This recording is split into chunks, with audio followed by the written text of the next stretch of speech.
And we are live with Spot Dodge, a live Nintendo podcast where every single week we react to the latest Nintendo news and talk about the games we are playing. Today there's a ton of news because we just watched a Nintendo Direct and saw a brand new footage, brand new information on Tears of the Kingdom, and also, of course, the mega stealth drop that no one saw coming as a stealth drop, which is Metroid Prime Remastered out right now. The second major stealth drop of 2023 happened already. Yeah, that is just buddy. wild, and just a brand new business practice for Microsoft and and Nintendo. So yeah, guys, let's get into it. I'm here today, as always, with Brett Larson, the King Daddy Dilf of the podcast. Alongside him is Greg Bargus, writer over at PC Invasion and streamer over at Dynamite Giraffe. Guys, let's get into the news. Oh, and also Skeleton Crew tonight. Yeah, Skeleton Crew. There's not really many people here. It's Wednesday. It screwed everyone up. It screwed everything up. The fact that I pushed thanks, the show. thanks, Nintendo. Yeah, they just had. See, guys, I was thinking, well, yeah, it'd be fun to do a predictions episode before the Direct, but then I was like, well, it's literally like 12 hours before the Direct, so all of it would be irrelevant so quickly. Yeah. So there's like no That's point true. in when people like watch the video on Thursday, they'd be like, yeah, that already happened and none of this shit was right. Exactly. So It was all wrong. I preferred, instead of predicting, us just react to all the brand new news that we got. And I think it was the better choice, even though everyone got messed up because of it, and that's why we have a Skeleton Crew here tonight. But with all that said, let's get into the first topic of today, which is The Legend of Zelda Tears of the Kingdom got a brand new trailer that showed us Link grinding on a rail like Sonic the Hedgehog, and we also saw him driving some vehicles. We saw him shoot an arrow that was like projectile, like arrows, like that's crazy. All that being said, for me personally, as crazy as it might sound, the trailer didn't do much for me. Like, I'm ready to see more of the game and not just get these little snippets. Like, I want to know what the game is, how it's structured, what's the story, all that stuff. And I'm sure tons of YouTubers are going to analyze all of this and tell me all this information, but I just wanted something more from Nintendo when it came to this game, especially with it coming out pretty soon now. So, Greg, what was your first reaction to the new Tears of the Kingdom footage? Why do I always think you're going to say Tears of the Sun? Tears of the Sun. Is that something? That was a movie. Yeah, I think so. Okay. Yeah.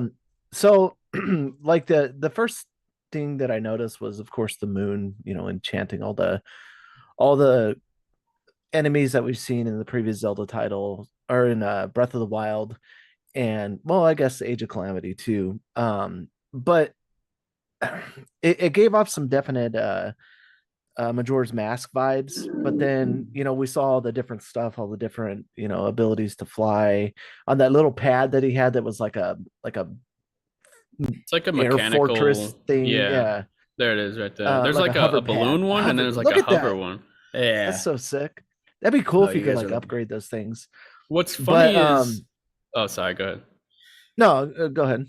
I was gonna say, what's funny is the thing he's riding on, like flying through the sky, it almost looks like the contraptions that people would build in Breath of the Wild in order to fly, like with the magnet stuff. Like that's true. It's like a way people would like break the game, and the traversal would be to create things like that. And now it's actually in Tears of the Kingdom, which is fun. I just think that's so funny, like the commentary on those. It's like, okay, okay, break bomb, okay, switch back, and then I'm just like, what the hell are you doing? Like I could barely shoot. Yeah. I can't on those videos where they're Yeah. swapping so fast between items, my brain can't even comprehend what's happening. They're like, shoot an arrow and then throw stasis immediately and like catch the arrow in midair. Drop. Okay, do mid-flight cancel. Okay, switch back. Okay. Mid-flight cancel, switch back. And my fucking sausage fingers over here can Yeah. barely like hold a Joy-Con, let alone do all that stuff. But And then shoot the chicken, and then spin in circles, and then do this. 360 easy no scope. Okay. I mean, it's funny because like I'm both excited about Tears of the Kingdom, but I'm also a little bit torn because I've seen these enemies before. Like nothing, like they've introduced, like I think they introduced what, like 3 or 4 enemies, like that boxy looking robot kind of dude. Yeah, that big old monster, like square guy. Yeah, that one. The winged creatures. That thing right there. That guy. Yeah, and then I think we saw one other one And then the winged creatures dropping in, some of Yeah. the enemies too, I thought was really cool. That could, especially I if those hope you can spawn tame one of out those of things nowhere. and fly around Oh, on that'd it be so like a sick. horse. But it we're getting new stuff. It is a new game, but it still feels like just Breath of the Wild Yeah. plus. Yeah. And I wish they would show off something that like changes my mind about that, or that says like, or like a new area. But I mean, as far as I guess going to the sky kind of is, but Not nothing's Yeah. really. really. I'm still excited. I'm still optimistic. I'll still buy it. I'll still play it, but nothing really game changing. Or I don't know. Maybe the mystery is gone now. Now that we've seen more of Link and his hand and what's happened, and Zelda, and we can kind of guess where the story's going. It's I just mean, tell me if I'm wrong, but did like to you guys, whenever Zelda was like, "Lend me your power" or something, was that a hint that like we might be getting some Zelda gameplay or something? Her turning into more of a warrior? Because the reason that they had in the past was that they didn't like she wasn't even in Smash because this Zelda's not a fighter. She's not a warrior. So they put Zelda from A Link Between Worlds in Smash, which was pretty random. But now if she says something like lend me your power, like maybe she becomes someone like more like Link or Sheik, where she's a Yeah. fighter, you Dope. play as her. I'm hoping that they're hanging on to some type of mega secret. or maybe they pass that gauntlet between the two, and that's how you Yeah, change people. that'd be cool. Yo, yeah, that'd be cool. Like you're playing as Link, you click a button, and then you're playing as Zelda. Like they're Lend me connected your through that power, gauntlet. and then it. Yeah, that would be cool. But Yeah. I get what you're saying that it feels like Breath of the Wild plus, but at the same time, when you add everything together that they showed us from every trailer, like from that like that first trailer, or maybe it was the second, where like we see him going through walls, and then we see some other weird abilities, like we see him stopping time and then reversing it, and then now we see projectile arrows. We see you can fly across the world on a mechanical thing. We see you can drive. We see you grinding on rails. When you add all of it together, I think it'll feel more like an actual sequel and not so much like a Yeah, I DLC of guess. Breath of the Wild. Either way, though, even if it is very much Breath of the Wild plus, I don't necessarily think that means it can't be absolutely amazing, because that game is Right. just it's a Yeah. masterpiece. So yeah, But and plus, like, we haven't seen anything of the crafting, food crafting, weapon degradation. Like, we don't know what all those things look like yet. And so, like, we could be blessed with a full, whatchamacallit wheel at the beginning, so you don't have to, build up go your through all that progress so you again. can climb mountains and stuff. Like, maybe that'll change, and it'll make the overall experience a little less grindy. But like, I mean, that's where I'm like torn, because that was like part of the joy of Breath of the Wild was, It's oh because it was shit, a I got to brand learn. new thing for Zelda too, though. Yeah, So it's kind of similar to how I feel about Horizon Zero Dawn. I was It was just gonna say all that. it was so fresh. The whole world, everything about it was so unique and different.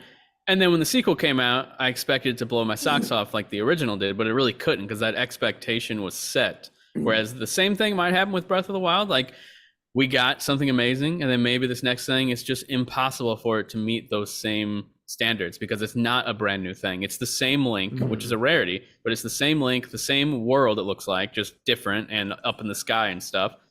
And so, yeah, has a big challenge, but I still have faith that this game is amazing at the end of the day. Like, even if it is everything that we're saying, I still think it could be super amazing. Brett, Yeah, thoughts? and yeah, I was just gonna say, and don't you guys worry, we've only got 10 months before this comes out, so I'm sure Yeah. we will find Don't out. you a say lot. that. Yeah. Damn. 10 It months. kind of sucks. It kind of sucks because I feel like they gave it a December release date, so that could be like an easy, okay, we're gonna push it till 2024. I Yeah. swear to God, if we have to wait another year, dude, if it I don't does think not they're come gonna out push this it. year, It's coming out I this don't- year. It's yeah, the I swan think so, song too. for the Switch. Apparently, Nintendo didn't even want to be this is a rumor, like a grain of salt. But apparently, one of the reasons they didn't want to be at E3 was because they have a very light second half of 2023, which would make Yeah, sense if they're bringing makes out sense. Pikmin, Zelda, Metroid Prime remakes out today, which we'll get to.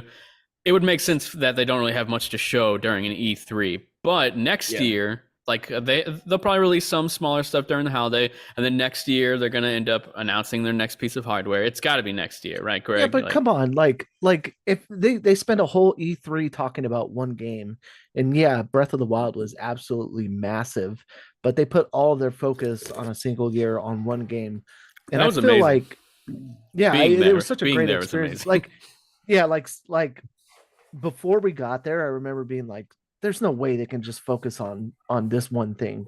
And then you see it and you play it and everything that they had set up and you're like, yeah, it's gonna be that good. Yeah. But you can't tell me that they don't have third party games to show. They don't have Greg backup, says Eric. Oh, or just something in general. I feel like to bring a showcase like 10 games. Like there can't not be 10 games releasing before the end of the year. Yeah. And shout out to Franco in the chat, the homie, always on the show, Franco, always hanging out, always kicking it with us. Yeah, it sucks, man. It's it feels like unless something drastically happens between this year and next year, it almost feels like E3 is like dying in front of our eyes. You know what I mean? That's a whole nother topic too. We could probably do a bonus episode all about E3. All about that. It stinks. I'm sad, but we're talking about Zelda, so I just wanted to say, like, I had a work thing and I missed the stream for the Direct originally. That's the thing, is Brett so just caught up. Yeah, I'm just catching up. But I did watch this before, like right before the show, and man, it looks so good. And part of this, like, from my excitement, is I just came off of playing Breath of the Wild a few months ago, or like a couple of months ago. And like, as soon as I was done with that, I immediately wanted to just play more of it. You know, like you don't get to, I don't know. I just did not get tired of that game. And so for me, like, even though some of it feels very familiar, like that is not necessarily a bad thing. But I will say though, like there was a couple times when you saw some of those exact same enemies from the last one, and like, I don't know, some of the areas look just like areas from the first one. Like they're not gonna, like, it's not gonna be the exact same map, right? I think it is. Like that's what it looks like. It's the same map, but with a lot of new, like, added structures and the whole sky. I'm sure some new underground stuff, but I think overall it is the same map. That's what I'm getting from it. Just more like Twilight Realm-y, like where it's like, well, then give us more areas to altered explore. Version. Right. Yeah. Well, I mean, my hope. Sorry. No, I was gonna say, like you mentioned with like underground stuff. If they open like a whole big area of underground stuff and like dungeon style areas, that's or okay. Like, you're leading to exactly what I was gonna say. If they do give us the same map, my hope is that a lot of work and effort went into making some classic, more traditional Zelda dungeons, temples that you go in, complete. And maybe you earn something. Like, obviously Breath of the Wild changed things where you start with every item almost. So, but like maybe doing a temple could give you something else that's really valuable, that adds to your character, that actually changes the gameplay. Sort of like the spirits. What are they called? Like the spirit Naruto's Love, Din's Fire, like something like stuff like that. Like some extra abilities for Link.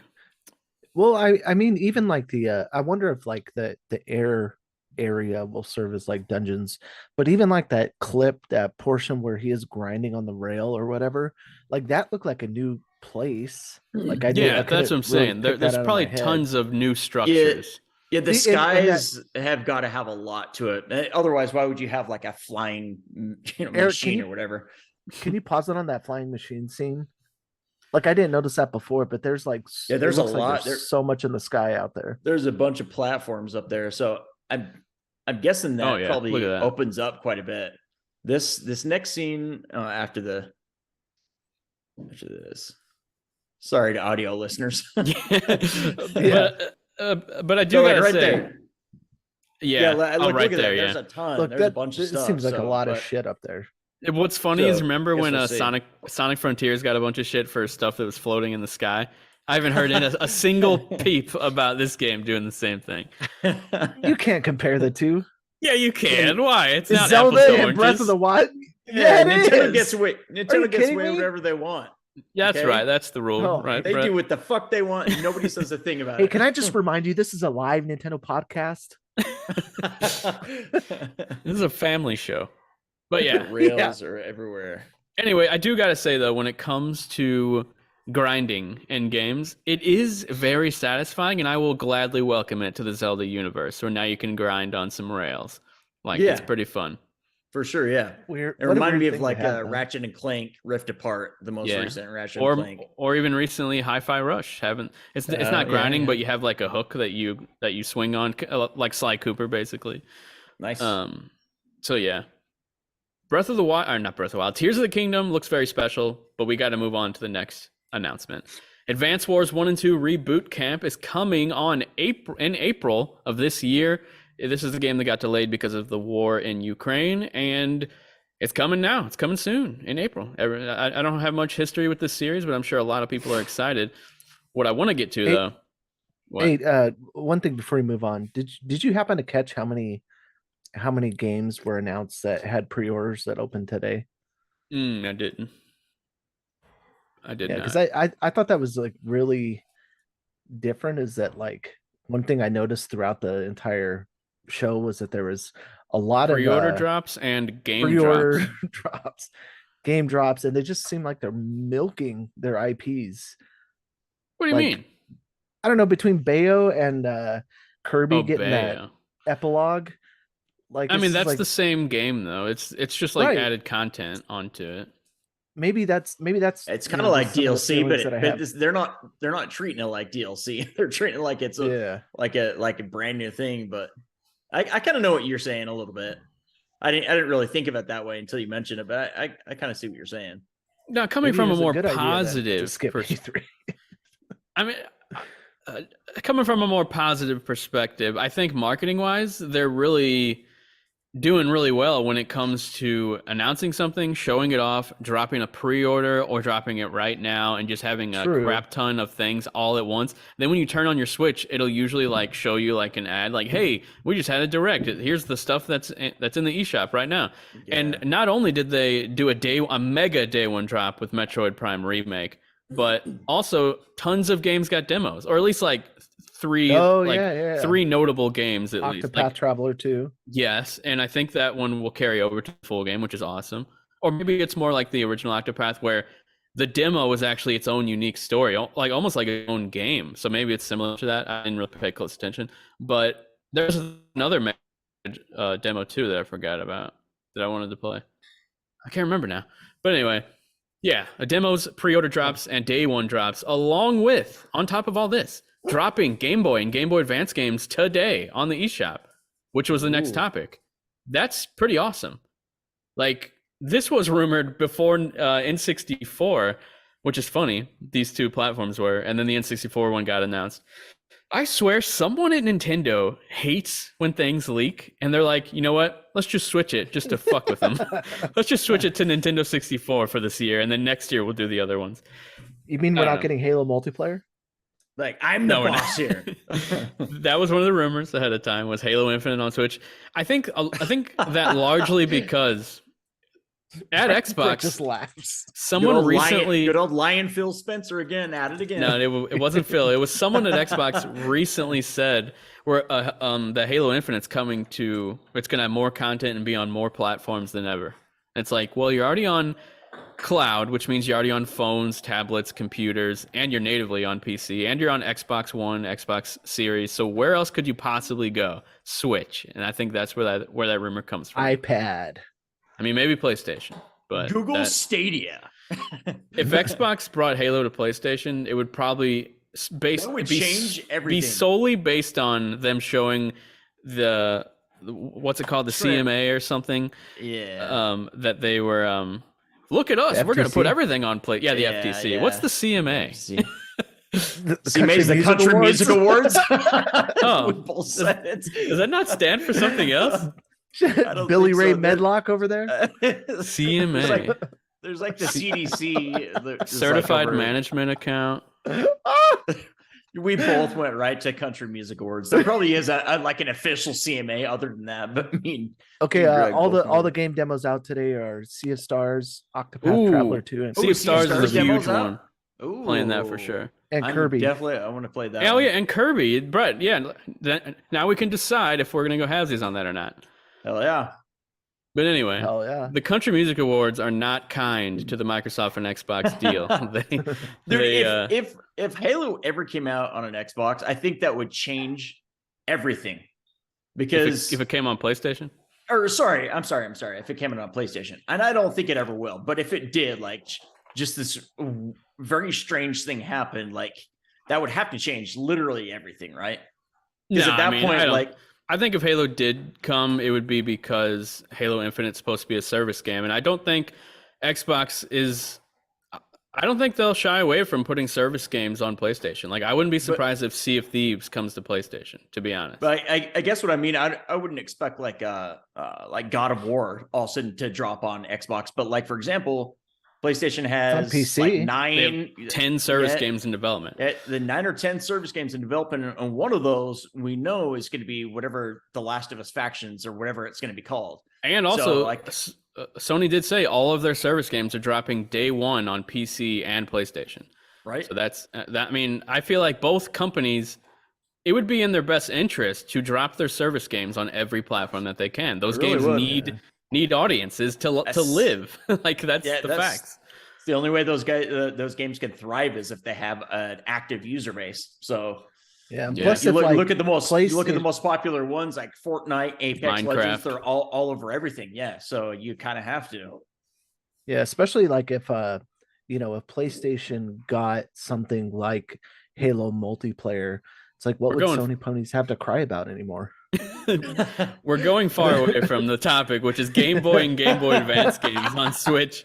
The selection is actually solid, and one of my favorite parts is you can choose between the classic filter or the Game Boy Color filter, which is really dope. Yeah. So that means a lot of these games, the first time, I mean, I don't know about all of them, but I'm sure there's a few nostalgia. of them. I like the way the Game Boy Pocket screen looks. I think I might do that over the Game Boy Color. Game Boy Pocket was my favorite. That's what I had for the longest time. But I wish I had a Game Boy Color that whole time, but I just couldn't because my family was poor. Anyway, I never owned a Game Boy till I was older. Really? Mm-hmm. I played them, of course, but yeah, I was broke too. I had Grew one up in a broke ass house. Yeah, same. But the one I had a scratch on the screen, so I'd always have to like hold it at like a side view so that the glare from the scratch wouldn't show up on the background. Mm-hmm. I really wish that Nintendo didn't always have to go nuts with their hardware, because I want to live in a world where DS games are available on Switch, but you'd only be able to play them portably. And if you tried to play one on your TV, there's no possible way to touch the screen, so it would just break a lot of games. Yeah, true. Yeah. It was on Wii U because it worked so great having two screens, but with Switch there's only one, so that's unfortunate because the DS library is immaculate. Yeah, the Wii U is the GOAT, anyways. We all know that. So yeah, definitely the GOAT. We actually just put up 3 reasons why the Wii U is better than the Switch on this channel, so be sure to go check out that video. Awesome. It's a YouTube short. But yeah, the great games on here like the Minish Cap, Mario Kart Super Circuit, Wario Land 3, Return of Samus, Tetris, of course, the classic. So it's a good selection of games. I'm glad they're adding more value to the service without upping the price, because that's what I was afraid of, was that they were going to raise the price again. My favorite part is like the multiplayer for these games too. I love that that's a feature. Yeah. I just wish I honestly wish I had friends that would like play one of these games with me like online. And I'm not even like calling you guys out, but I don't even like, who plays Switch online with friends? Like, dude, that would actually be really fun. I've never have, and I don't know anyone who actually does it. But yeah, playing one of those games could be really fun. I'm guessing that you can do that with like the Mario and Luigi. Yeah, Mario Kart 64. We could be playing GoldenEye. We need to start still no like voice trying chat? This out. There's no voice chat. Maybe that's why. But there's Discord on our phones, so that's all we need. We'd have to do the old. How does Nintendo still not have voice chat? They said, screw that. Oh my god. They really play by their own rules. They you want voice chat? Shit. No. How about some Game Boy Advance games? Okay. Yeah. I mean, they did do that terrible app that had the voice acting. I mean, not voice acting. Voice yeah. That had voice chat. That was bad. Eric, get the fuck out of here with that. It's a phone app still. It's not built in. Eric, literally no one on planet Earth uses that app. So just stop. Which one is it? Oh, there's via the phone app. Like Nintendo's Switch Online phone app that lets you voice chat. Like you can't just I think call we used someone. it once. I think Really? Did we? Or I might have played with Jason. I think we played Smash or something like that. The quality sounds like you're calling from jail or something. The quality's so bad. It does. You have a call from. Anyway, would you like to accept these charges? Yeah. That come out of your eShop wallet. All right, let's talk about the next main topic. Which wait, hang on. Game Boy Advance, Game Boy games. Any titles stand out to you guys where you're like, okay, I'm actually gonna play through one of these games? Because what I've noticed. Sorry. No, you finish. You can finish. Because what I've noticed is a lot of these games will get added, and aside from John playing, I think it was, I think that was an actual re-release. I don't think I have a single friend that has actually played through an entire game available on Switch Online, which is sad. But I think I'll play through Minish Cap and maybe Super Mario Land 2, because I don't think I have that. I think I have one. But I've never played that either. I bought that one on 3DS back whenever that was a thing. There was it's called like Luigi and Mario Superstars or something. Oh yeah, that's a great RPG series. Yeah, Brett, I actually think you would like that. I actually do think you would like that. I played that as a kid. Well done. That's one I would definitely go back to. And what's great about these GBA games is a lot of them have aged really well when it comes to the visuals. They're like beautiful pixel art, like top of the line pixel art. So for sure, play that. Yeah, and I think one of the original developers for Super Mario RPG became part of that team that makes the Mario and Luigi games, if I'm not mistaken. Minish Cap looks really cool too. Yeah, I've gotten really far into that like multiple times, but I've never completed it. So I need to actually play through the whole thing. It's good. It's solid. I just always end up doing something else. And with all these games coming out, guys, can you believe it's freaking February? We've already had so many bangers, and then Metroid Prime Remake drops today. Like, what the hell? Which is the next topic. So let's get on into it. Metroid Prime Remake has modern controls, like dual stick controls, because it didn't originally. A brand new fresh coat of paint. Looks stunning. Looks great. Brett, have you actually watched this one yet? I watched it. I did. I watched it. Okay. Yeah. I'm very pleased with the visuals. I didn't expect them to go this hard on it. I expected an up-res, and this is far from that. They actually went in and enhanced a ton of stuff. Probably tons of quality of life changes that we haven't seen, like that they didn't really highlight in the trailer. But this looks great. This looks like a legitimate remake in the same vein as The Last of Us, like where it's like it's a very fresh coat of paint over the original game. But also with this game, thankfully they modernized a bunch of the controls and stuff, so it's even more cool. A remake, to be honest. This was like what was the last Zelda one that they Skyward Sword? Sword. That wasn't much of a remake. That was pretty. Well, I meant that most of the controls, they changed the controls. Works.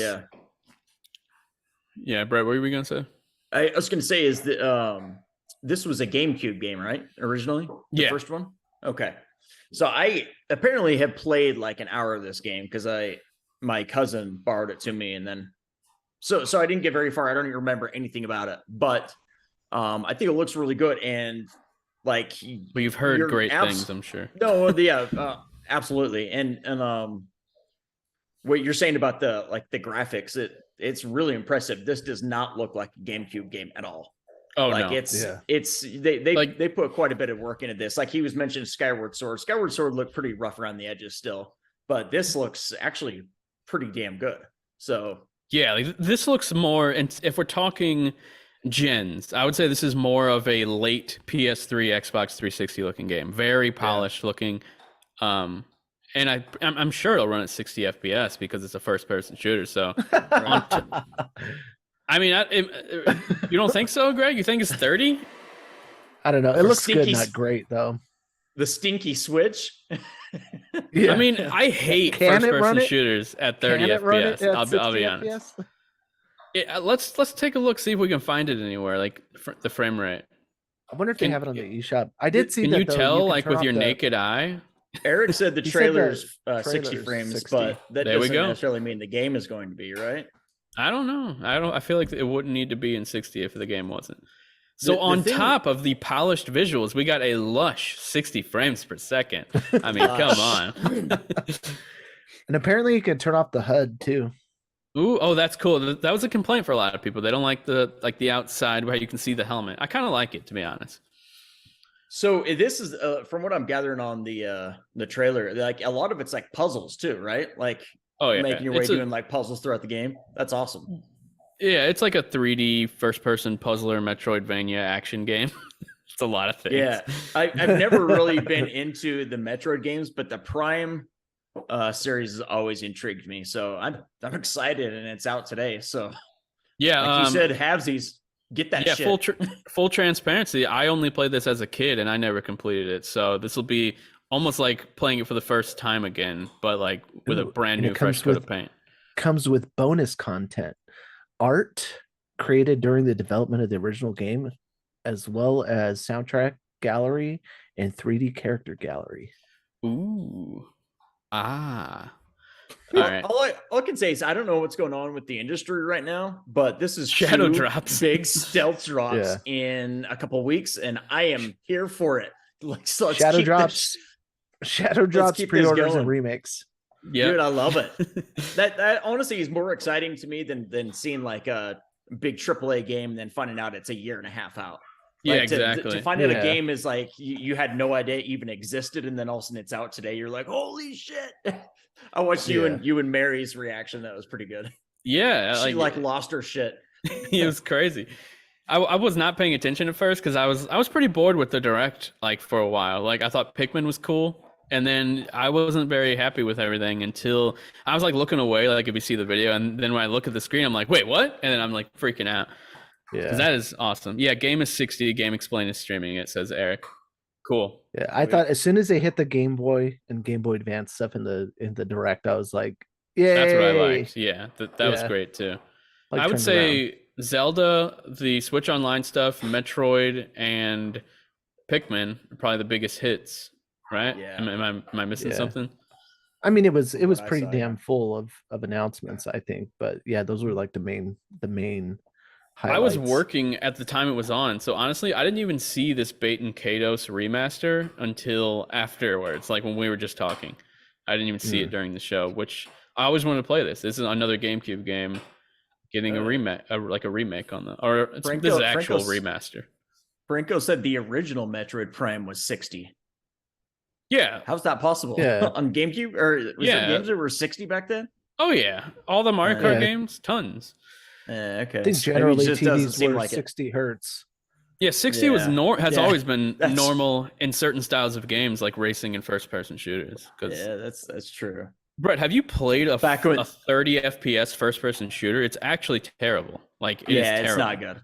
The Killzone games they're hard to play. Like, I played through the second one more recently. And I liked it a lot, but it was so weird playing a first-person shooter with that frame rate. It just doesn't feel right. But I don't know why, but lately playing games on 30 frames per second. There's two games lately. There was A Plague's Tale and Dead Space, and neither of them felt like 30 frames per second. So it almost feels like it's like they're I'm telling you, doing something to alleviate that jarredness of it. Kind of like, you know what I mean? Like I'm thinking it's the smoothing that's on. Like honestly, because when you shut it off, like I shut off the smoothing on Dead Space, and I actually did notice it, like a more big difference between 30 and 60. And I was like, oh, okay, yeah, maybe the smoothing is helping the frame rate look more like it's higher even when it's not. I'm not a tech guy. Greg is, so he would probably be able to tell us. But yeah. It might be above. It might be like minimum hitting 30, but it might also be hitting. I believe Plague Tale on Xbox did sometimes run 40. Like 40. Yeah. Yeah. Yeah, and I mean that's like really the only difference between like console hardware and PC hardware. Like whereas like a game could be optimized and give you like 5 options for visuals on console, like the Series X or PS5, whereas like there's like bars and sliders for anti-aliasing or draw distance or whatever the case may be, and most of the time it's like it probably means like anti-aliasing for smoothing effects. but like a lot of times, like, there's you'll sacrifice, some of the bigger hitting, the more taxing stuff to hit like a, just be under 60 FPS or locked at 60 FPS, but you're also sacrificing probably, textures or it could be, there's so many things now in graphics menus, like it's insane. Yeah, I'm actually really happy with because like Brett said, Dead Space and then recently Hogwarts. Both games have tons of options when it comes to what you want to do, and I sat there for like a solid 45 minutes on both games, trying out every single little difference I could to find like what my favorite like setting was. There, you're gonna have to send me the settings for Hogwarts. Whatever you did. I have some things that I definitely think you should change. Stuff that you might not have even thought about, like the speed, the acceleration of turning the camera. Just shut it off entirely. It's terrible in that game. I hated it. So when you turn the camera, it'll always go the same speed, but you turn that sensitivity up, and it feels so much better. Because I was like, why does this game feel so weird? I'm like, what is happening? Like, it like feels sluggy. Awful to play. Like, I was like, what is going on? And then I shut that all the way down. And I do that in first-person shooters as well. Turn off. It would like go quicker depending on how fast you hit the stick or something. How longer you were holding the stick. So if it start slow and then go faster. Yeah, it starts slow and speeds up. Yeah. Who thought that was a good idea? It's in a lot of games. Surprisingly, terrible. It's in like Call of Duty and stuff, and I always shut that off. Yeah. But yeah, next topic. Let's take a look at the list. I might skip some things that I know doesn't speak to any of us. But one thing I did want to shout out that I already talked about was the Bait and Kados remaster.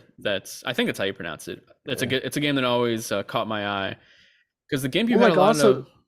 Well, sorry, what? No, I was just gonna say, like those two games, they're so expensive. Like that's why I'm like glad that they're doing like Gargoyle's Quest isn't like that expensive, like to find the originals. But those two, I think I want to say that they're in like hundreds. I missed what you said because I got a text, but yeah. Yeah. I'm a great host. I was looking something up Bait too. and Kados complete. The original is 66. Where's the? I think 2 was a Japanese only release. Oh, really? I like whenever there's a game that's like only in Japan for a while, and then out of nowhere they're like, "We're finally bringing it to the West," and then we all get to experience it for the first time, like it's a brand new game.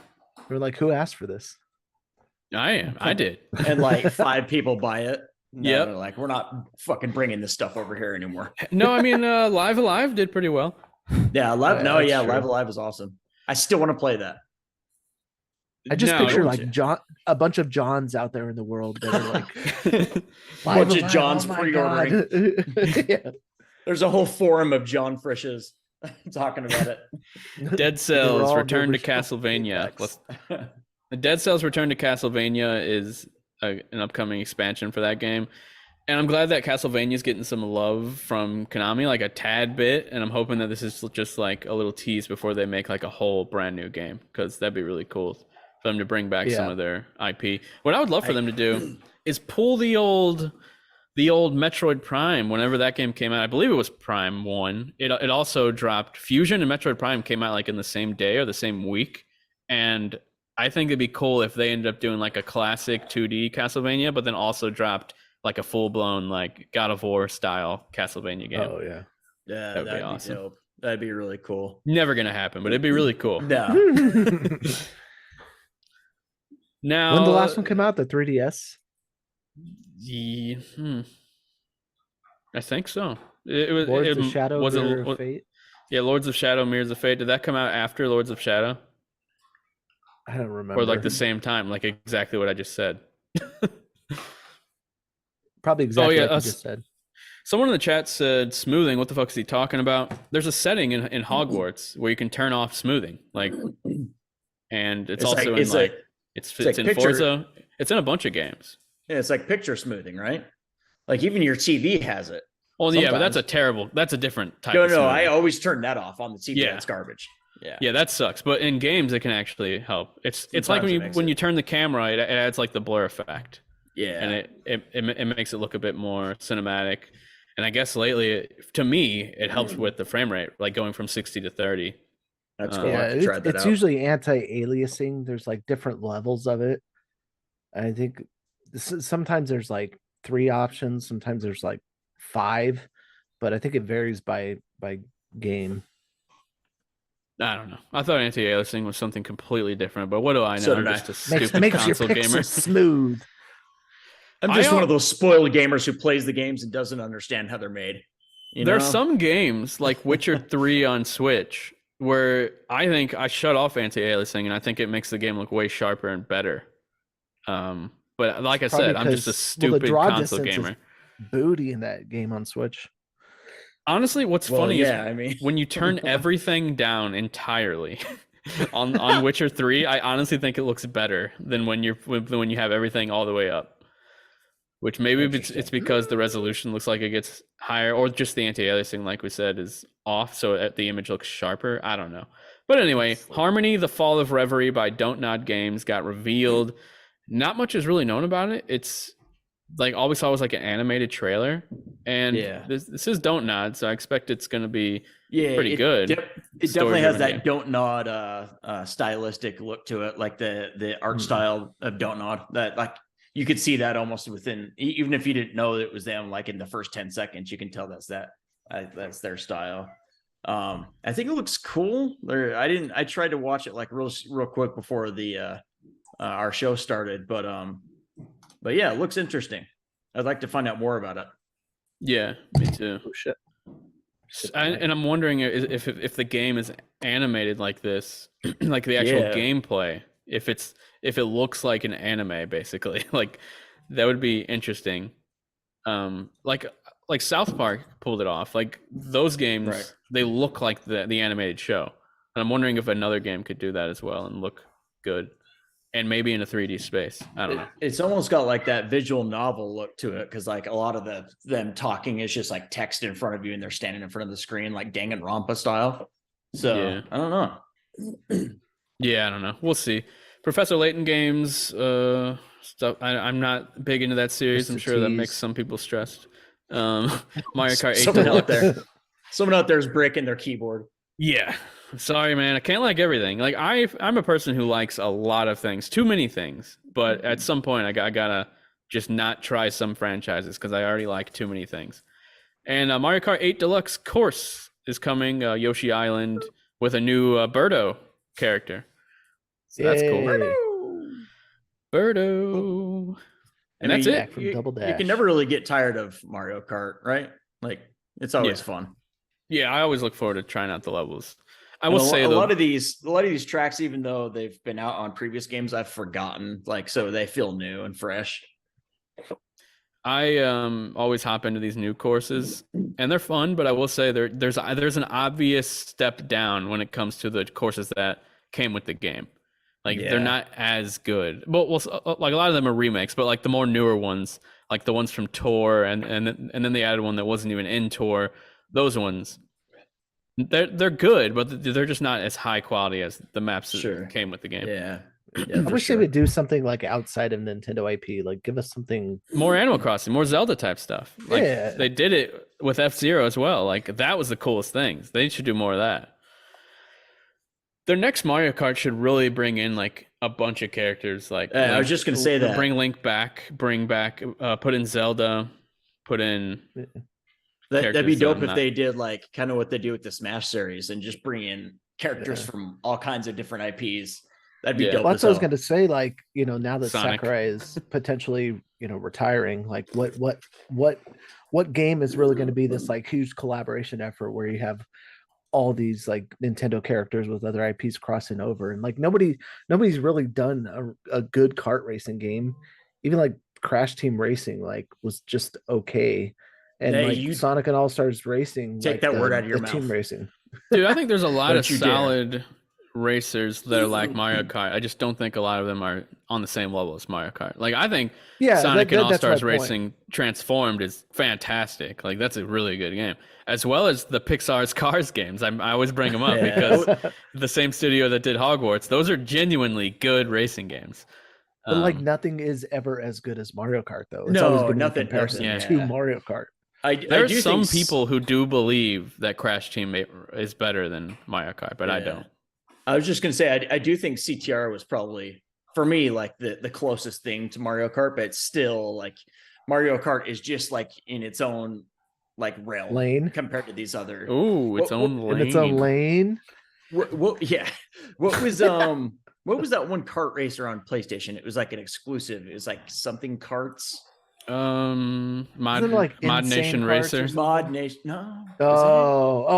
I was And thinking they did Little older. Big Planet karting. I remember Yeah, those it two might have been games that. came out at like the same time. Like it was like Mod Nation Racers, maybe the sequel, and Little Big Planet Karting came out so close together, and they were both Like, why did you PlayStation not published just games. Combine them. Yeah, that was it. Mod Nation Racers. Yeah, interesting. I thought that was just okay. Yeah, Never played it. I played the Vita one. I almost said the DS one. I played the demo and that was it. And You maybe fake gamer. Yeah. you played a demo, you piece of shit.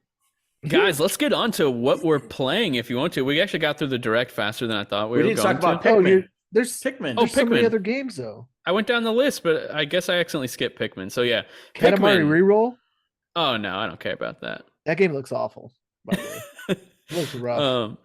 And I'm sorry, like this is a Nintendo podcast, but I just don't care about Splatoon. Omega either. Strikers. Yeah, I mean, I honestly like this isn't like a jab at anyone who does play Splatoon, but I don't know anyone who plays it. Like I've never talked to someone that was like super like stoked for that game to come out. And again, not trying to like say anything negative about it or whatever, but yeah, I don't know what audience who the audience is for that game. I mean, there's a big audience. We're just not. But there is obviously because it like broke records. Yeah. Not in the United States. What was it in? It won multiplayer game of the year at the Game Awards. It beat Call of Duty. Yeah. And my friend CJ was very upset about that. And it was the fastest selling game in some country, not Japan, was it? No, it was the biggest launch in Japan, I think. Wasn't that Japan? it? Okay, so it was Japan. Yeah. So I mean, that's pretty freaking impressive. But yeah.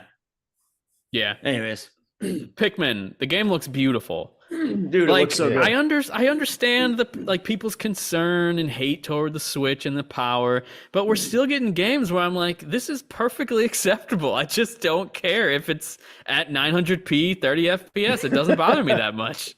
I'm gonna be honest. 480p, give me it. Like that's all I need. Yeah. No, but I do think though Nintendo does a great job at extracting as much power from their hardware as they possibly can to make beautiful games, and this is one of them. Yeah, it looks pretty. Hey, somewhere out there, Andrew from our group chat is losing his mind watching that trailer. Did you guys see at the end of the trailer there was like a Super Mario Galaxy like star bits on the ground? Honestly, when the trailer started, I was like, Mario Odyssey 2, here we go. That's what I thought it was. At the very end, right there. Oh, wait, right there. Is that Galaxy? Is that what it is? It looked like it to me. I was like, what? I can't wait, tell. The screen's too small for me right now. Yeah, it's tiny for me. Enhance. Yeah, I gotta say, I've never played a Pikmin game, but this looks freaking awesome. Like this is gonna be for sure for me. A day oneer for sure. And I'm also not super big into the series. I played it as a kid, but I didn't like play all the way through one of the games. I love like not super puzzly games, but enough of a puzzle feature to where you have to like think to get through the level, kind of like Kirby was a little bit, Kirby in the Forgotten Land. But like where it showed you can get like the ice Pikmin and like shoot them into the water, and then it freezes the water over to get across to the other side, and like little things like that seem like it could be really fun to like figure out how to advance through the level. So I think it looks awesome, man. Yeah, these games are very clever. I recently started the second one, and I'm enjoying it. But now I'm probably just gonna wait for this game since it's coming out this year. I don't need any more Pikmin before then. This will be my first one that I play all the way through. And it looks great. Greg, what were you gonna say? It's been a long time since Pikmin 3. Hasn't it? Yeah, it's been a while. No, what, 10 years? Oh, I thought you had something to say. I think it was on the Wii U. Yeah, Wii U. And then I don't know why this game spoke to me so much. Like I was excited for a few games, but for some reason this and like next to Tears of the Kingdom, I'm really excited about this game. It looks those so are good. star bits. Look at them. Starbits. Look at the It picture. might be. Look at the picture and zoom in on it. It is. It might be. I don't know how they would explain that. I guess they wouldn't need to. Guys, I'm honestly in shock right now. I did not realize this. Maybe you guys did, but Metroid Prime Remastered is $40, not $60. Oh shit! Okay, my mind is blown. Nintendo's doing something decent for once. And the thing is, it's a game that I'm like, yeah, totally acceptable. 60. It looks like a significant enough upgrade where I'm like, that's perfectly fine. But they did 40. Like, that's insane. That's crazy that they didn't do it jack shit to Skyward Sword, and that was $60. And then this looks like there's been quite a bit of cosmetic done to it, and it's $40. Yeah. So maybe they learned from the Skyward Sword and they didn't get, that many, like their sales numbers wasn't that great. So they're like, yeah, maybe if we dropped it down a little bit for a remaster. I think Skyward Sword sold more on Switch than it did initially. Did it really? I could be wrong, but yeah, maybe I'm wrong too. That either says that they have like a severe lack of consistency as to what prices they're going to roll out for their games, or they're setting the bar as like, hey, this is a remaster, it's going to be $50, and then this is a full release like Tears of the Kingdom, this is going to be $70. It's so strange to me because seeing this remaster, I'm like, a lot of work went into this. Visually, they had to modernize a bunch of stuff, all of that, and it's $40. And then when I look at Skyward Sword, I'm like, yeah, they had to change the controls, but it's the same game basically. They just up-resed it. They didn't do any like major enhancements to the graphics, and it's $60. So that's a little confusing to me. But I always enjoy. How much was Skyward Sword when it launched? 60. That was 60. I always enjoy though. Whenever publishers explore the paying system, the pay scale, I think it's cool whenever a game comes out and it's 40, but I'm also perfectly fine with paying 70. I think it's up to them to decide what their game's worth, and then we as gamers have to decide, is that worth chucking out the money? Chucking out? Yeah. That's not the right word I was looking for. The thing we have to remember is, and maybe this is because I'm like 65 years old, but I do remember there was a day when games were like $80 and $90, dude. Like you would go into the toy store and buy like the new Mortal Kombat, and it's like $89.99. So even going down to 7 or even going up to 70 still below where we were 20, 30 years ago. So I'm with you, Brett. As long as the game is high quality, I'm fine paying $70 for it. Yeah. Even if it's short? Oh yeah. Even more so if it's short. I'm happier to pay for a shorter game. As long as it's good quality. Like I don't really care about length. I mean, let's hope your wife doesn't either. The secret's out, boys. But no, like, you know what I mean? Like as long as it's a great game, it doesn't matter to me if it's 6 hours or 20 hours. Yeah, like, exactly. As long as I walk away from that and I was like, that was a great experience. So you know what? That's my main thing. I need an hour for every dollar an hour that I spend on this. That shit game. Better be $70. 70 hours. Well, shit. I mean, if a game's $70, like somebody has to work if they make $15 an hour, 5 hours just to pay for the damn thing. I mean, the thing is I feel like some people just view games differently, or maybe some people, like, over the years, I've accumulated so many games through stuff like PlayStation Plus, and then all these games now available via Nintendo Switch Online, and then the whole Game Pass library. So it's like, I'm never going to run out of games to play that are immediately accessible to me. Like, I can immediately play tons of games that I genuinely want to play. And so that's why, like, when a new game comes out and I have to buy it and it's like $70, it's like, yeah, I don't care.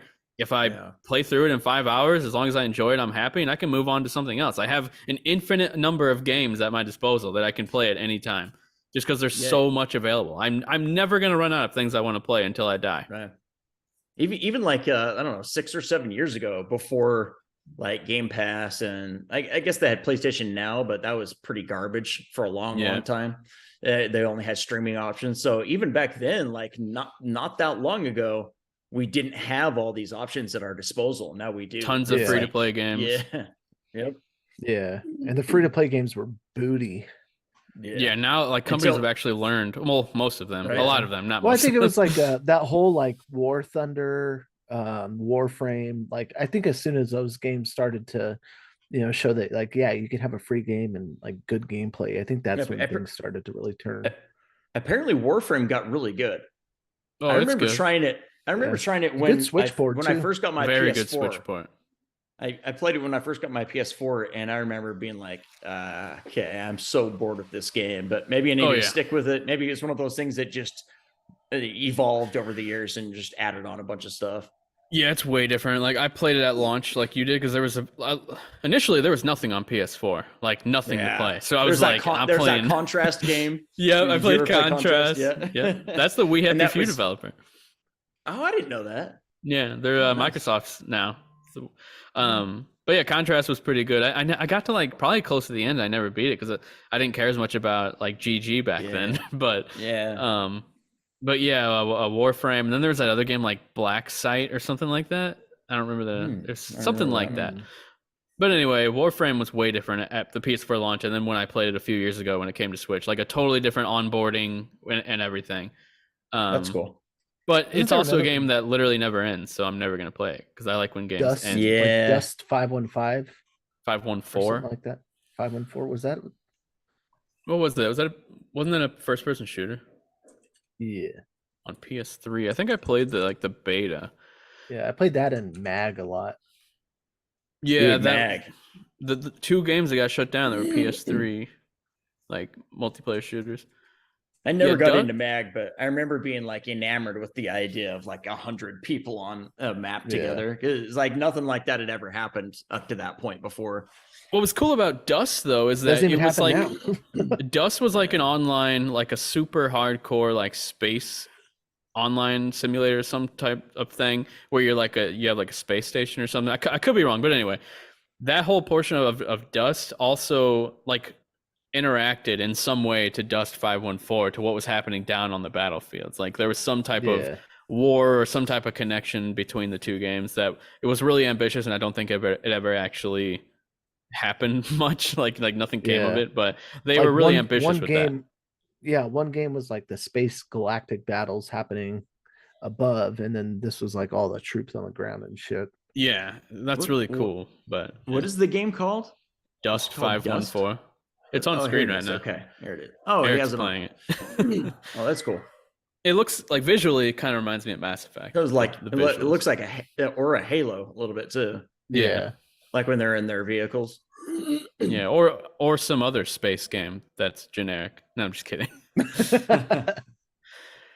But I'm very surprised by $40 Metroid Prime. But what about Zelda? Was that confirmed to be 70? I'm a little slow on the news. I thought it said 60. I thought it was $69.99. It's $69.99. The very first Nintendo game to be $70. Yeah. Oh, I must have misread it. I thought I heard someone say I'm happy to spend 60 to pre-order it, but maybe I was wrong. Yeah, if you this has been a big Best Buy or GameStop, it's up for pre-order there. So Brett, you might have missed it, but there's been a ton of drama because some prices went up before the direct last night, and people were freaking out thinking that it's 70, and then they took everything down, so people were like, okay, everything's fine. Yeah, I did see that. But now it's confirmed it is actually $70. It was that Amazon thing went up and it said 70, and then all of a sudden it was gone, right? Is that what you're talking about? Yeah, and there was like a GameStop thing that disappeared. It was a bunch of places. But yeah, so it's $70, Nintendo's first $70 like game, and I think that's appropriate. I think that unfortunately the times are changing. Games are $70 now. I'm honestly surprised when I see a game like Resident Evil 4 was $60 when I went to go buy it. Yeah. I was like, what? Capcom's still doing $60? Shout out to them. It almost makes me feel like they're last gen games when I see 60, like, because I just feel like anything that's 70 is like the future. So it almost got that's sort of the mindset a lot of people had during the PS3, Xbox 360 generation when there was like a AA game. They were like, we should probably appropriately price this at $40, but if we do that, people are going to be like, oh, well, that's not a game worth playing. So that's why they would always price them at the standard price point so that people know, oh, this is a serious full-blown game. So maybe that's what Nintendo's doing, along with the fact that, of course, Nintendo wants more money. Always. No, not Nintendo. But yeah, it's very interesting to see this at 70 and then Metroid Prime at 40, 2 things Nintendo doesn't typically do. So yeah. Interesting. Yeah, but even at that point, do you expect like, okay, a game is $70? Does that like in your head, does that say, oh yeah, this game is going to be completely bug free? I mean, No. I don't think that pops into my head, but no, But like, not at all. I don't know. That kind of takes away from like, oh, this is a premium product. Oh, by the way, it also has its big problems. I mean, Yeah, unfortunately, that's the industry. Yeah, I just feel like it costs so much to make games now, and like the development cycles are long. That like I'm happy to give these developers and studios $10 extra when they make a game, especially if it's like just this fantastic experience, you know, like because this is like what we're getting right now is like 10, 15 years ago. To think about some of the games that we have now is like you'd never imagine some of the games we get, some of the experiences we've had. So for me, it's always going to be worth it. No, not for me, because 10, 15 years ago, games were better, Brett. That was during the PS3 generation, and video games were better as a whole. Speaking the truth, man. Mass Effect 2, BioShock, we got Uncharted 2, we got Mario Galaxy, we got, of course, the GOAT, the greatest of all time. I couldn't think of a game. Yeah, so maybe 10 years ago wasn't back far enough. Maybe I should have said 15, 20. Because I was trying to think of a game that like was terrible. Condemned, like Uncharted. They had really The Last of Us was 2013 or 14. Yeah, that was 13. 10 years ago. So I didn't go back far enough. Okay, so fuck you. Yeah, I'm just saying. Back in those days, gaming was top of the line. Back whenever publishers used to take chances, they weren't worried about following trends. There were weird games like No More Heroes being developed. Like that's the dream right there. There was no games of service garbage. Yeah, there's not very much that I can. There was an MMO, World of Warcraft. Yeah, well, but not very much. Yeah, World of Warcraft felt like way different than some of the stuff that's out now. Like a totally different kind of game. That's funny as I'd be like, oh, I'm a nerd, but then someone's like, oh yeah, me too. I play World of Warcraft, and I'm like, you fucking nerd. Yeah, so weird. You're like you're one of those different kind of nerds. Oh, we're different kinds. We're different types. We're different types. There was always like back in the day, like someone's like, oh, he's really into video games. It's like, oh, cool, and like you talk to him, and it's like, yeah, I play a lot of WoW and WoW, huh? What's another like RTS of some sort? It's Dota. Like on PC. Yeah, Dota, and I play like Dota. Oh my god. A Civilization. It's like, okay, we're different types of nerds. And like I ask him like breaks. what about old RuneScape? Oh, I mean that's a classic right there. I had a friend who played RuneScape, and he would talk about it every day at work, and I'm like, this is awesome, but like, how much can you tell me about this game? that is actually full of memories though. Like RuneScape was the shit. I was the user 900. That was my name on RuneScape. Dang. But go down in the Hall of Fame. I was a pretty high level before I stopped playing. But what were we just talking about before that? I had something I wanted to say before the $70 games. What, Brett? We were talking about like $70 price point on games. No, it was like just like 10 seconds ago that I wanted to bring something up. Now I can't remember. Oh yeah, like, and then like when you think of like someone who's also like a gamer, even though that term is stupid when you really think about it, because it's like the most popular medium on the planet. Everyone does it. We don't call people who watch TV TVers, but fuckers. There's a difference between someone who plays a lot of video games and someone who plays a lot of video games but also loves to follow the industry. Like so I can never, like, it's hard for me to find those other people who like, I love freaking Naughty Dog and Neil Druckmann and Phil Spencer and all these random creators. Well, Phil's not a creator, but Lion Phil. Yeah, Lion Phil, like all these like random developers and small indie studios, like they don't follow any of that stuff. Yes, they buy a lot of games, they play a lot of games, but they're not like deep into like the inner workings of the industry like I like to do. So those are the people that'll message me like 5 days after a direct. They'll be like, "Holy shit, did you see Metroid Prime Remastered?" And I'm like, "Yeah, like 5 days ago." Or they'll be like, "Oh my god, did you see GoldenEye?" And I'll get like, sometimes I'll get a like one dude will send me a TikTok, then I'll get a message on Instagram, then I'll get like one on Messenger, and they're all like the same, like, oh my god, did you see this? I'm like, yes, like, Oh, dude. Yeah. Or thanks for watching the podcast where we talk about it every single Yeah, week. right. Dude, Exactly. Or that's my all I TikTok want to say. videos.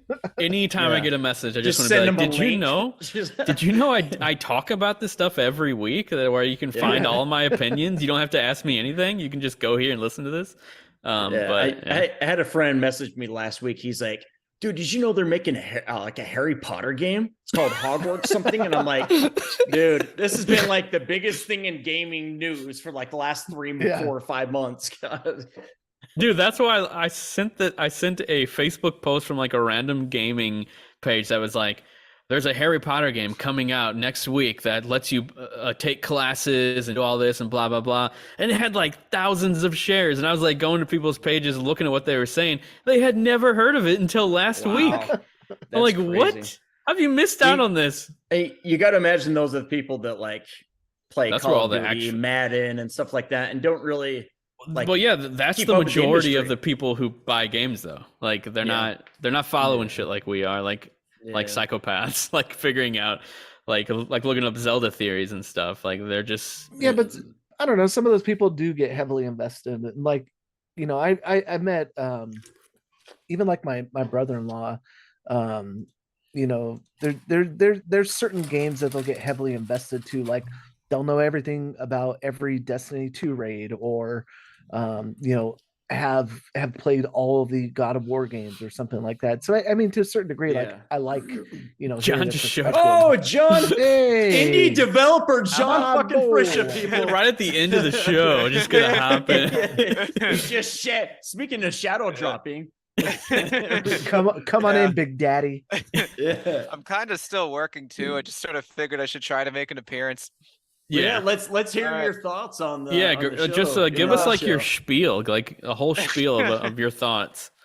My brain is like half melted right now from covering the show, so I've probably already forgotten like 80% of the things they showed off, and I'm curious to hear all your guys' thoughts, even though you already gave them all. So hopefully you can like just kind of give me the quick summary afterwards. But like, I don't know. Personally, I thought it was kind of weak. Like, depending on what sort of nerd you are, I think there was some very cool stuff in there, like Etrian Odyssey, that coming back all of a sudden, that's a big surprise. It's $80 if you want to buy them all. What? Yeah. Jesus. You can buy, there's 3 games. You can buy 40 them each. Yeah, they're 40 each, or you can spend 80 for the 3. What a bargain. Oh my god, these are old games. Yeah. I mean, like, to be fair, it looks like they did a really nice job of like HD remastering everything, so it'd be really unfair to just call this a port, but like, I don't know, 80 is a big number even for 3 games, so I don't know. Yeah. If I was gonna play these, I'd buy like one, play through it, and then a price drop will probably happen, play through the second one. You know what I mean? Yeah. Instead of dropping 80. Yeah, when I was like researching this game, I went to the eShop and I see this price, $79.99. I was like, what? for these 3 Nintendo DS games? But you know, whatever. Zelda is still looking like Zelda. It looks good. Yeah. Like, we liked it, but it's just we're kind of ready for like more information, like real information. Right. Like, who was that guy in the voiceover? Do we know? I don't know. Yeah, it was just some dude. Like, it could be anybody. Like, Eric says Ganon, but then why did it not sound like Ganon? Yeah, and Ganon's supposed to be dead. It sounds familiar though. It's someone that we know. Like, the voice sounds very familiar. Was it the king? I think it was the king. That sounds right. Or maybe the Goron guy.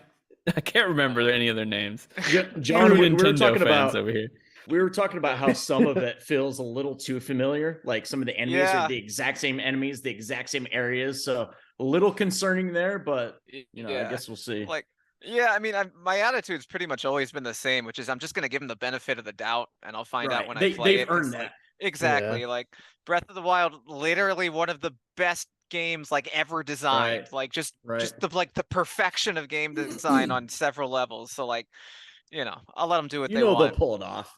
I just Yeah, want to like- know what that fucking tractor is. Yeah, I saw someone joking on Twitter that like this looks like a great Banjo-Kazooie Nuts and Bolts sequel. That's Like, funny. yeah, I so love that like, you could just like slap all those parts together too in nuts and bolts and just like try to Yeah. wobbly Yeah, drive your that's way right? through. Where's our sequel to that? 0 Yeah, out of yeah, 10 seriously. Nintendo Bastards. Direct. But yeah, but Metroid Prime drop, that was Insane. So cool. yeah, like the Very fact cool. that it dropped today, like, oh, it's out now. I was like, what? Wow. Yeah. After years of these rumors and these reports, Just Jeff casually Grubb- drop it. Jeff Grubb had to shave his head over being wrong about this game dropping last year. And then Wait. boom. We didn't even Oh, I talk didn't know that. about we didn't even talk about, is this Retro that did the remaster, or is it someone else? I was just about to look that up right now. I think I saw. Oh yeah, I have it open right now. Yeah, Retro Studios. There's Okay. a random dev Mm. named Matt Manchester who works at Retro, and he's saying, "So excited! I got an opportunity to work on this game." Da da da da da. So, Okay. yeah. So why isn't their name like in the trailer or He probably on the did like the page? menu design or something for it. Yeah, Matt Manchester. Your dreams Manchester. mean nothing to us. Menu Matt, good old Menu Matt. Menu Matt. That's what everyone knows him for. We're just trashing this completely random dude who's tweeting about the happiest Probably moments like of the his life. director. This is like the highlight of his life, and we're just calling Took him him a 7 fucking years. moron. He's watching this like just going straight into depression. We're a Nintendo. These fucking clowns. We're a Nintendo loving podcast. We're just here to Yeah. just hate on everyone. Menu Matt. He's probably the Fucking nicest guy you'll ever meet too. Yeah. None of us knew this guy Menu Matt. existed 30 seconds ago. We just eviscerated him. to the best Just of our hate Shit him. all over him. Yeah. dick. He's like an asshole. See, I mean, that's why our podcast is special, right? That's Yeah. right. Yeah. We're not just sipping the haterade. We like chugged it full force. Yeah. Yeah. Oh, We're yeah. just like dual fisting Yeah, it he's into a our fucking mouths. sex pervert. Let's just hope his wife leaves him. But moving on, we got Yeah, I would say my concluding thought. I think it rules that we finally have Game Boy games on there. yes, Um, awesome. Game Boy Advance being on the expansion pack tier, that does not surprise me. That's basically what I thought was going to happen. Game Boy for the regular, Advance for the expansion. Mhm. Like, I would like it all to be on the lower tier, but I will live with it. Do you think they like regret not being able to call it Nintendo Switch Online Expansion Pack Advance? Potentially. Yeah. You never know. But man, like, doesn't it just feel right though that Tetris? Uh-oh. Lost you Yeah. guys. It looks cool. No, yeah. we still hear Oh. you, but we don't see you. Oh, Oh. he came back. No, I Okay. see you now. Yeah. Okay, that was a weird moment. Yeah. But Tetris. doesn't That looks it just- cool. Yeah, like Game Boy Tetris is like the Classic. purest, like- it's like the video game experience, you know? Yeah. Like you can't improve upon Game Boy Tetris. That's just like the alpha and the omega. And so to have that on Switch, it's like balancing the universe. It feels right. Give me Yeah. online play for that. Yeah, that'd be cool. Oh, did the But original with Tetris strangers. The original Tetris had online. Game I mean, Link. not online. Not Yeah, online. by Game Yeah, Link. the The Game Boy, original yeah. I Tetris can't had believe online. it didn't have online play. The This Game little Boy. trash box, man. Like, but You mean to tell me I can't plug an Ethernet cord into this thing? Yeah. That's horse Right? shit. I spent Oh, fucking oh, $10. oh. He's holding a hang game. on. Oh, nice. Oh, In it too. For those listening on podcast services, Oh, Brett yeah. Medlock just took out an actual Game Boy that happened to have a Tetris cartridge in it. Yeah. Perfect. But He no, knew we the, were going to talk about it. Don't give it too much Exactly. credit. the direct did say that the multiplayer Game Boy games, they have online play. But only with friends though, right? I mean, probably, yeah. I mean, that's the That's the usual. thing. We were just talking about this. Oh, has see, I thought it was friends? just select games. That's true. Who has like 4 You're right. friends that are all gonna get on Switch Online together and play Yeah. Tetris? Yeah. Like no one. Nah. Well, I think I don't have that's like one. that's like the difference though in comparison to like other like Xbox Live. I can just like pop open my friends list, join a Right. party, play Not versus on like GoldenEye. okay, Not I on gotta go to GoldenEye, my no. go to my Switch, gotta look, gotta go to my phone, gotta text them, hey, are you available to join the Switch Online? Check them, add them to the party. It's like Yeah. all these fucking cumbersome activities just to play online. Yeah, that's true. It's like all of a sudden you're back in like 1998, and if you want to do anything with your friend, you gotta call them on the phone. Right. Yeah. But like trying to play, you want all your buddies to come over to your house and play 4-player GoldenEye. Like it feels like that kind of like Mrs. Larson can Brett come over? Is Brett home? Yeah, guys. Speaking of cumbersome, did you guys? Do you think that Alamar was looking kind of stressed out in Pikmin 4, John? What are your thoughts on Pikmin 4? Alamar? He's in it, right? I would imagine. I don't know. Okay. Honestly, I didn't get a super good look at it because I was already busy spinning several plates by then. But the very first trailer. Yeah. But what I saw of it, it actually looked pretty nice. Like it looked like a fresh Pikmin experience to me. I don't know. Yeah, I like the really lower my only camera. opinion. I really like the lower camera a lot. Yeah, the camera makes a big difference for some reason. Mm-hmm. We need to get Masahiro Sakurai on the podcast, and he'll break it down for us. In 3 minutes. I'm sure he will too. Like at some point. I need to watch his videos more. Every time I watch one, I'm like, I'm actually learning, like genuinely learning. Yeah, they're so good, and like 2 or 3 of them will come out like every week. It's nuts. How's he doing that? Like, I mean, he's paying people for it, but yeah, like it's just he's. Awesome. How's he have the ideas and like? It's crazy. He's a genius, and he has several decades of experience to draw from. I so guess that'll do it. That'll do it. Those are the prerequisites met. So. Yeah, I'm glad that he's finding success on YouTube though. Yeah, everybody loves that dude.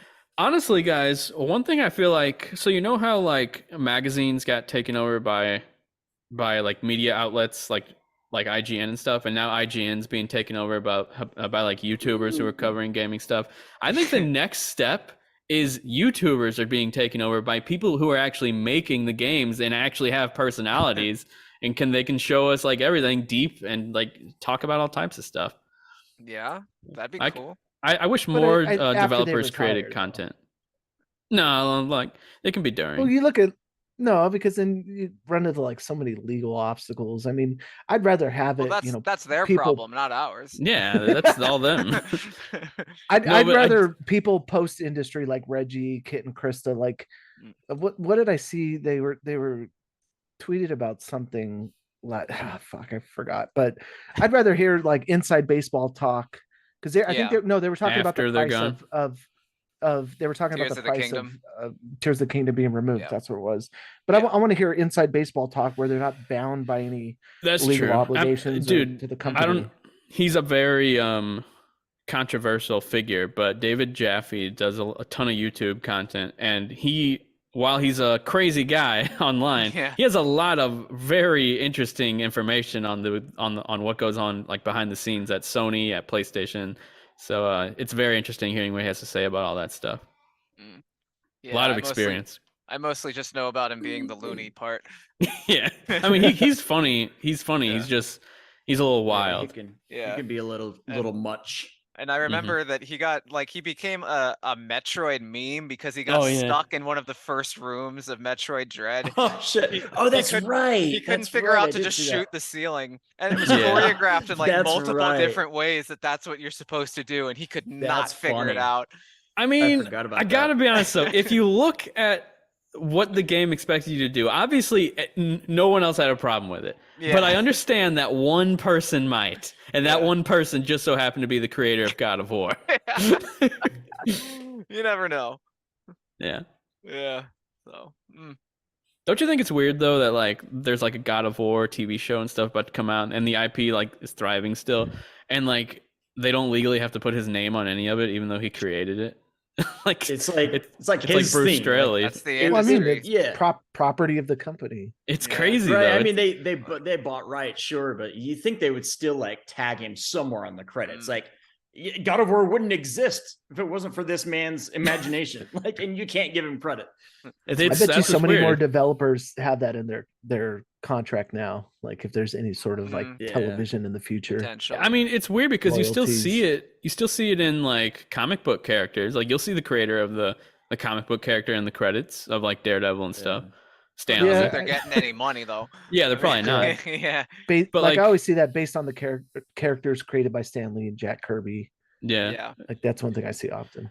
A recent example is Bruce Straley was just Yeah. he made a statement to someone The Last like of Us. saying like it's insane that his name is not even in the credits. Like he's the Oh, really? co-creator. He's the Right. creator. Like Oh yeah. yes, it's a Yeah. co-creator, but he's just as much of a creator as Neil Druckmann. His Right. name Yeah. is not in the credits. Right. I didn't Him and know that. Druckmann were like a co-director on that. Yeah. So he was just as important. And all you ever hear about is Druckmann. Like, I didn't even realize that there was 2 directors until like a month ago. That's how Wow. like much they've just shunned his name from that Yeah, game. very weird.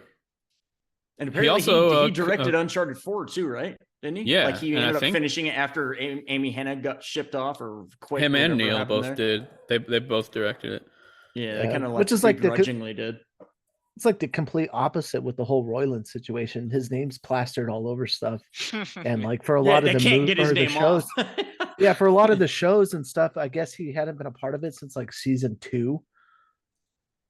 Oh, Jo- you mean like the writing process and stuff? Yeah, and like Yeah. yeah, Like I think season 3, I think, was his last writing credit. I mean, turns out all he did was walk into a booth, play the characters, and leave. He didn't actually do much on the show. Yeah, according Which- to a Hollywood Reporter report from I think yesterday. Yeah. Yeah. good. I can watch the shows in the future and not have to take a shower afterwards.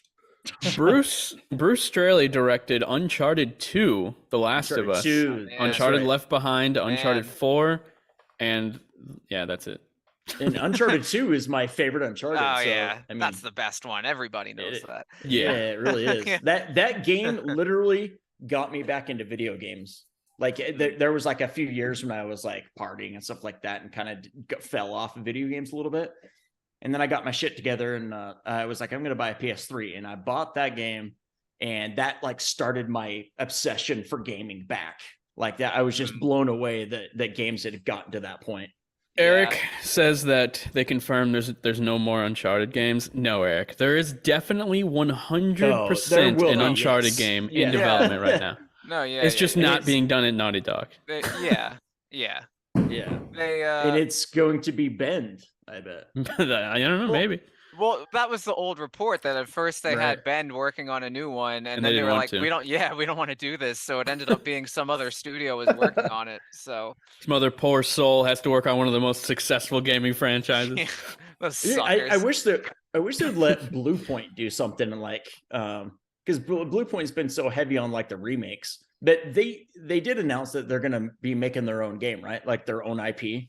Didn't they say they're gonna give them Yeah. like yeah, the opportunity? So I wonder what that would look like. But Even though I think it'd be great if they continued to be the port, like the super remake Right. house of Yeah. like developer, because I Right. think it's really cool because they do more than just like up-res a game. They make it look Yeah. freaking fantastic. Like yeah, they're masters of it. they knocked both those games out of the park Yeah. that they did. like Demon Souls. I hate that game, but it is beautiful. Oh yeah, Like- it's probably still the best looking PS5 Yes. game. Yeah, and I it was makes gonna me say, angry. I heard like someone say it was it's the best looking ridiculous. PS5 game still. I've Yeah. never played Honestly- it, so I don't know, but Honestly, guys, I wish more. Like, I know it's stupid. I played all the way through Demon Souls. I thought it was really good, but again, it's not like really my type of game.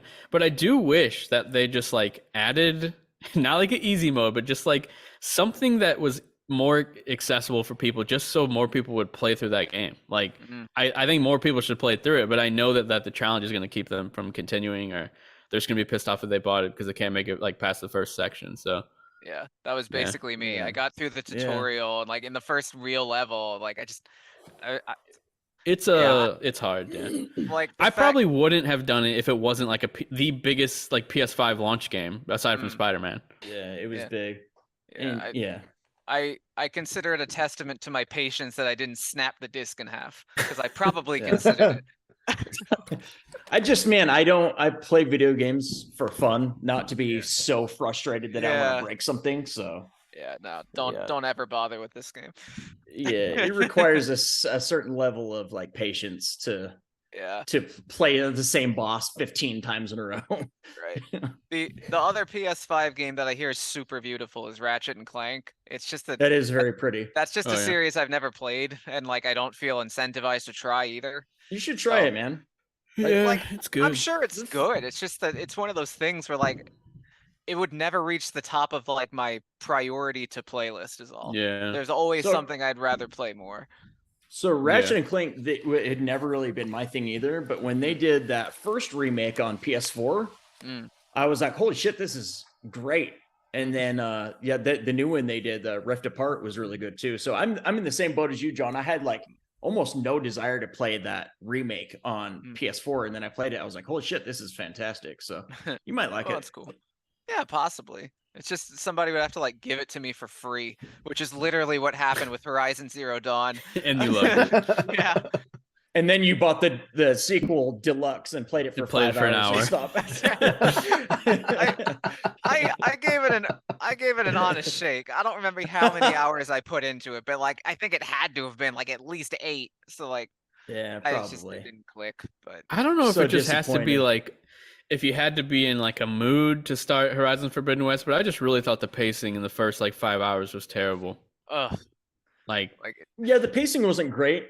But like I felt like once it opened up a little bit, it got more like it had that like kind of addicting feel to it where you're like enjoying like upgrading things. And it sounds crazy. guys know but how I feel about do want to try it again one day. Like I want to see if maybe it was a me thing or was it an it thing? I don't know. like, well, again, like I always felt like just so exhausted just looking at the map and how there was always like 8 trillion markers for things I didn't care about. Whereas right now I'm playing Ghost of Tsushima, and like I said a couple weeks ago, like I'm happy to look at every single question mark on that map because I'm like enjoying it. Right. Mhm. One thing I like about Ghost of Tsushima is like the quests, like how they show you like the group of different quests you can do. And there's like the people you can talk to, and then the quests for those people. They just have like I just enjoyed the way that the UI and the menus were. I don't know, something about it. It just felt a lot more attainable than 1,000 markers on a map. You know? Right. Yeah. Definitely. So I think that design is starting to grate on people. I don't think it's gonna like stick around as heavily like the checkmark stuff. I think it's gonna start slowing down a little bit, and games are going to start enticing players to do things by just making them viewable in the world and not on a map. Well, at least that's what I hope. I mean, at the same time, I do appreciate a map sometimes too. Like if it says you have to go to this area and pick up the stone, you know what I mean? Like if I don't know, if there's not a marker, show me where that is. Like how the hell are you going to find it? But I do know what you mean. Like they can still show a waypoint without there being 1,000 things in between. Yeah, I get it. I'm just saying I want the game to make the player care about going to get that stone. You know what I mean? No, like otherwise it's boring, you know? Yeah, I feel like especially now that... Go ahead, Greg, sorry. Just let me get this out. Yeah, no, you're good. As games get bigger and like these types of maps, like I just hope in the future that they just keep allowing you, instead of like, you know, when you have a waypoint for an active quest, like if it's the maps and the worlds are gonna keep getting bigger, let me put a waypoint myself. Let me put a reminder that, you know, to go back to this thing when I've got this item to unlock this like thing. Breath of the Wild. Yeah, because otherwise it just makes me, you know, Breath of the Wild's a great example, because otherwise it just makes me like really drives my anxiety up. Like that's what I disliked about even Age of Calamity so much. Like I'm like, oh, I'm making some progress, and like bing bing bing bing bing, yeah, like I know what 20 you mean. different things pop up. Like it's like if you're like a completionist of any kind, seeing all that stuff come up in areas that you've already been to is like, fuck, now I gotta go back and try and knock all that stuff out. Yeah. Yeah, anyway, Ghost of Tsushima sucks. You suck. You know what? Nah, you I'm just suck. kidding. It was good. I love that game. It's weird. It's another game where I'm like, maybe I need to play it again. Maybe I was wrong. Maybe because everyone seems to love Another Breath of the Wild moment for you. Yeah, exactly. When your hatred for Sony dies a little bit, then I want you to go back to these games. That hatred will never die. It's living on forever. No, just kidding. I don't even know you anymore. There's no Last hatred. generation changed you, Brett. There's no hatred. I'm about to platinum Resident Evil 4. All right, I'm still the same Brett. That's because I made you get it on PlayStation. I was debating. I was debating in my head, what should I do? Because I know Brett wouldn't care if I got it on Xbox, but I actually do want to platinum it. So hopefully the Are you the gonna let trophy list is CJ pretty play good. it too? Oh yeah, that too. If he actually plays it, he took like 3 years to play Resident Evil 2 remake and stuff. So I guess we'll see. But he's currently playing what was it? It's I don't remember. Anyway, he was just texting me about it. John, did you get Hogwarts, John? No. Like, I think it looks good, and I'm glad it got good scores. Like, I don't root for games to fail, so. Sure. Oh yeah, guys, before we go, CJ brought something up to me, my friend that I was just talking about. He said that he liked God of War perfectly fine. Ragnarok, he beat it, he platinumed it, and then he moved on. But then he decided to start watching like streamers react to certain spots.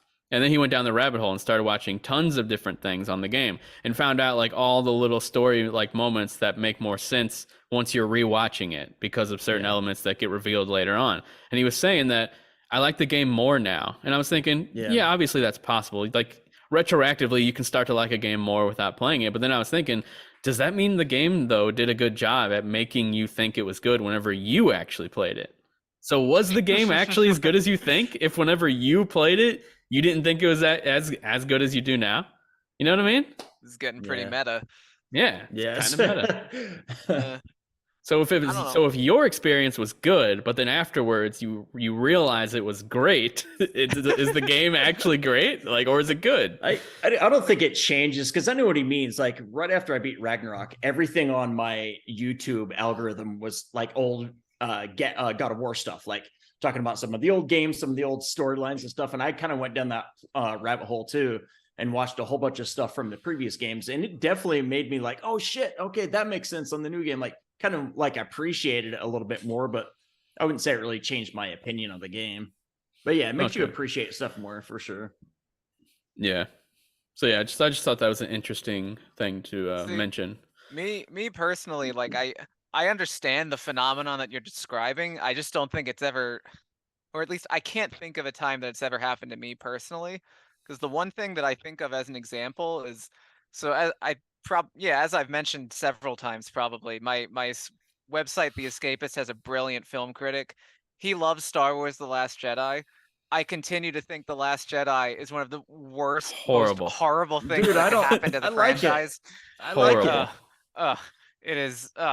It is. I don't understand the hate one of for the it. worst things. I don't get the hate for it. I really don't. My brother and his best friend, my oldest brother, not the one I'm making the game with, he and his best friend will always talk about how if they ever saw Ryan Johnson on the street, they would just punch him in the face. Jesus. Like, he just gets freaking clubbed from behind. And also, my brother's friend is an FBI agent. So that's what they're what's doing his name, over John? there. No comment. But, John's bringing the violence to the episode. We were talking about what was it? Oh, Maddie Menus or whatever. I said his wife should leave him. Now he should get punched on the street. I mean, you were the guys who just all of a sudden made it violent.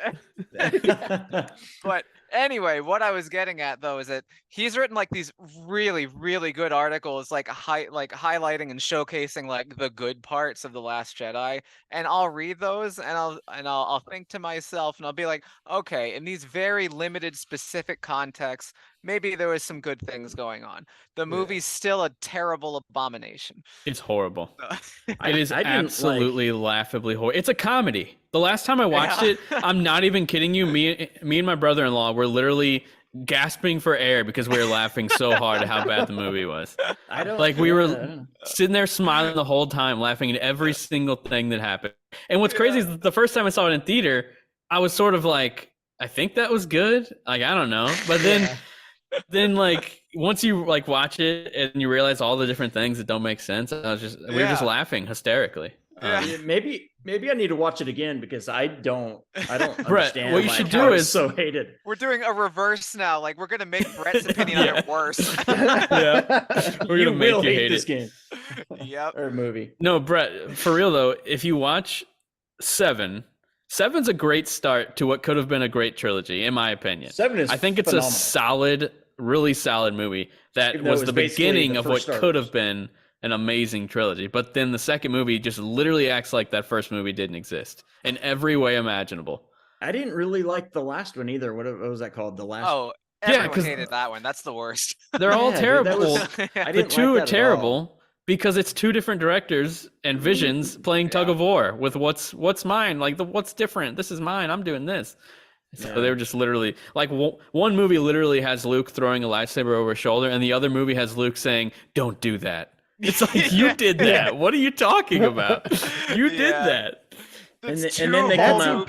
That scene pissed me off so much. He's like, "Don't disrespect a lightsaber like that." I was like, "What? You left me on a cliffhanger until With an years amazing, later when the next movie amazing came out. cliffhanger." Yeah, and then it's just. God, I just thought about that cliffhanger and literally got chills because it's so like that's a solid movie. I don't care what anyone says. I love the first 7. one. Yeah, Force Awakens. Yeah.